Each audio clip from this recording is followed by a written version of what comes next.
It took several months and tens of thousands of dollars to build. But on Wednesday, Jamal Abu Khdeer's dream of housing his 27-member family under the same roof came crashing down in just a few minutes. More than 40 Israeli officers and 2 bulldozers arrived shortly after dawn to demolish Abu Khdeer's brand new home in the neighborhood of Shufat in occupied East Jerusalem, witnesses said. As soon as the destruction started, scuffles broke out.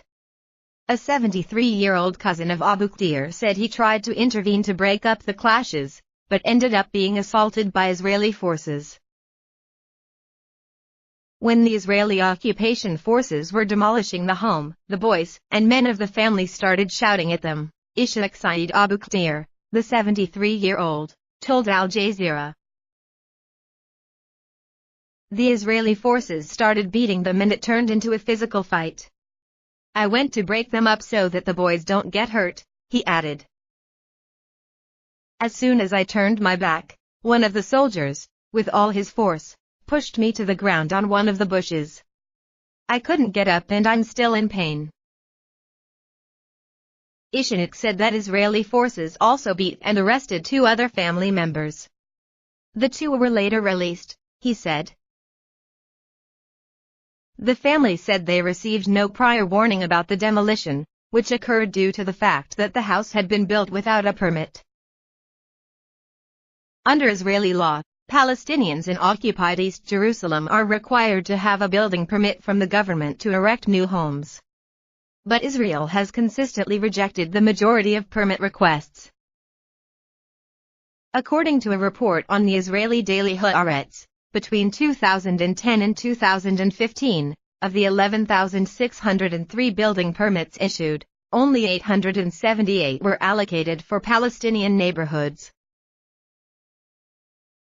Speaking to Al Jazeera, Jamal, the owner, spoke about the heartbreak of seeing the house, which reportedly cost the family $85,000, torn to the ground. It is beyond my ability to explain what it feels like to watch your own house be demolished before your eyes, your own blood, sweat, and tears, the 67-year-old told Al Jazeera.